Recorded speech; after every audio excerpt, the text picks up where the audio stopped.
Hey, welcome back to the den of despair. No. It's the hobby basement, and it's your always bubbly host, Ian. This is what you get with the Tamiya production turret full option RC.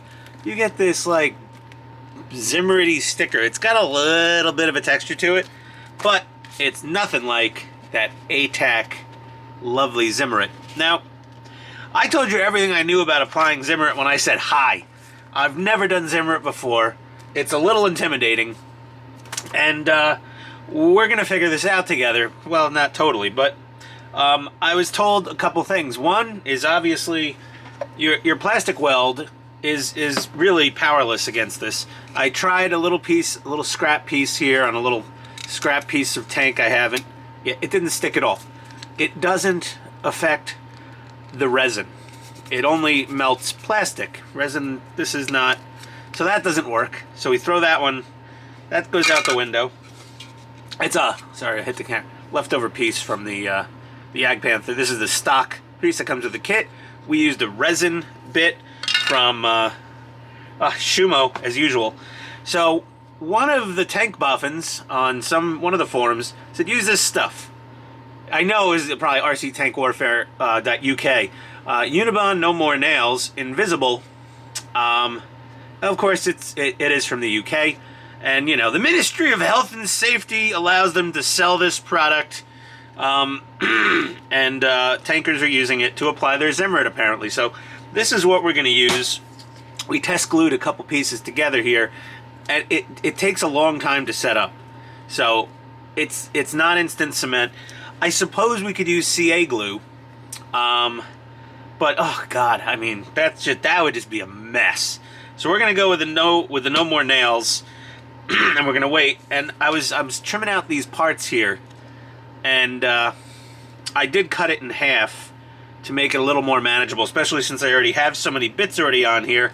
Plus, I had to do some trimming for the weld seams on these these Shumo side plates. They cut in a little bit, and then we got our. We got this, this little convoy lamp on the back that's a little wider than the molded in lump that Tamiya has. So we had to relieve for that. Plus, it just needed a bunch of trimming everywhere. And I'm cutting it out of the sheet, and I'm using the best scissors possible for it, which are these little Tamiya decal scissors. They work a treat. They cut right through the resin nice and clean. They'll even slide right through without even doing that and, cleaning it up with our little hobby knife. And then I went upstairs to go spend some quality time with the pooches before their mommy gets home from the shopping mall. She found nothing. My wife is the only woman that could go to a very, very large shopping mall, with the express goal of buying things and come home empty-handed 8 times out of 10. I don't know. She's got this knack for not spending money. I make up for that, apparently, with what we do down here.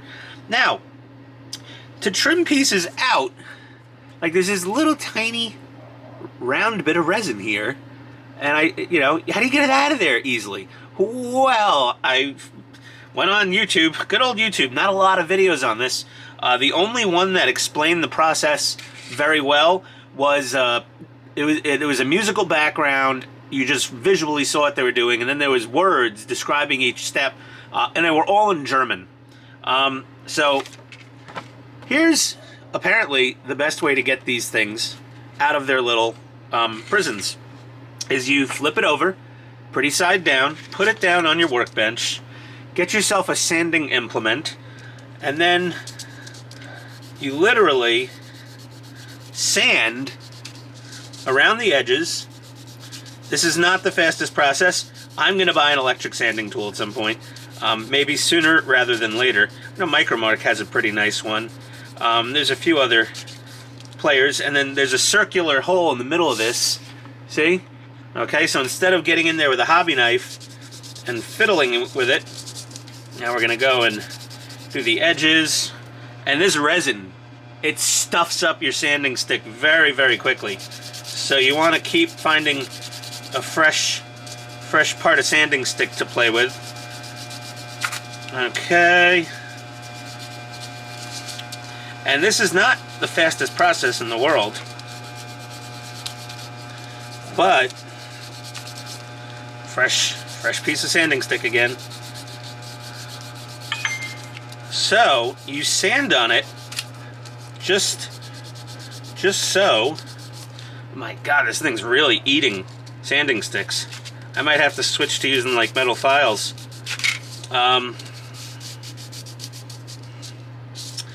And magic will happen. And let's see. Oh, we need more sanding maybe. But trust me. Trust me. That's what they all say. Trust me. I'm a professional. Oh, boom! Look at that! It pops out perfectly. Is that not amazing? And then the little circle in the middle? Look at that. Okay. Sanding stick on the back side of the Zimmerit, and that's how you do it apparently. And I was fighting with an X-Acto knife, you know, with the hobby knife and the scissors and doing all that. And then I'm like, you know, all these little shapes and circles and everything, they're a serious pain in the ass to cut out or carve out, which have you. All I had to do was just sand the back of the damn sheet, and there we go. So I figure, you know, if I've never done Zimmerit before, I'll start with the most difficult possible situation where I already have parts on it and I got to put it all together. We're going to do the no more nails. Basically, we're going to apply said glue to the back side of the Zimmerit. We're going to spread it on there with some little sticky things, you know, whatever you got. You know, mini popsicle sticks. These are just barbecue skewers, little bamboo skewers. We're going to spread the glue on there, and then we're going to put it in place. So we'll be back. Huzzah! Look at that. That wasn't too bad. The goopy, this British schmoo is pretty nice. It doesn't stink. It wipes off your fingers pretty easily. You know, you spread it on the back, and then you smush it down, and you push it into the little nooks and crannies with your sticker sticks. And yeah, there we go. My first Zimmerit. Hey, you get to share this experience with me. Yeah, again, no one's baking me a cake for doing this. We have a lot more modeling to do here. Electronicals, all that stuff. And then upper hull. So I'm going to start getting Sein Zimmerit on the upper hull. That should be fun. And we got that little doohickey right there. That's got a resin replacement piece. So I'm going to go through and start fedaddling the upper hull a little bit, I think. All right, we'll be back. I don't know if anyone's interested, but this is the upper hull from the full option Tamiya tank. Keep that exact shape in your memory. And I just wanted to compare it to the upper hull from the Porsche Turret 1994 boxed static model. There's no cutouts for the rollers. Yet there are these little slots and things, so that's interesting. These are otherwise almost identical, except for the color. And then on the full option, it has 1981 Tamiya 56004. Then it has 0980043-04. And on this one, 1981 Tamiya 56004, 0980043-01. So this is revision 4 of this upper hull, and this is revision 1. Where the hell are revisions 2 and 3? What did those go into? I don't know. Maybe a different RC thing, but just some fun nerding about. We're gonna get Zimmerit on this guy, and we already started the little MG, you know, the whole machine gun dome, which is beautiful. Not too much sanding required. It is resin, so don't breathe in the dust or whatever. You know, health and safety will be knocking on your door. So either way, that's that. We'll be back. Okay, I say work smart, not needlessly hard. Change that a little bit. See, instead of work smart, not hard, it's kind of saying never work hard, but don't needlessly work hard if you can work smarter. We've got our Zimmerit on this side. It's, you know, this no more nail stuff is very nice. It gives you some good working time to realign things and move things around. And if you get a little schmoo squirting out, make sure you clear your little areas there. We need all those open. Line up all the holes. It all lines up beautifully. ATAK did a great job in the Zimmerit. But yeah, back to the working smart, not hard. I said to get these out perfectly, flip them over, and then sand them. Ha-ha! This is my old Dremel Multimax with a 240 grit sanding pad on it. You can use a toothbrush to get the resin dust out of the sanding pad. I also have a Makita cordless one, but my sanding head from Dremel didn't fit on the Makita, so I had to order a Makita sanding head. So again, shopping while building, that's what we do down here. Set it on a fairly low setting. I have it on like 3 out of 10. Does this go to 11? No, it only goes to 10. But I have it like on a 3. And then you could just...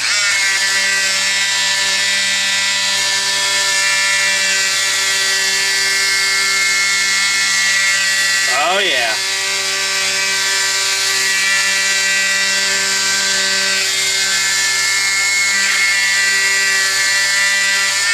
I'd say pull in one direction.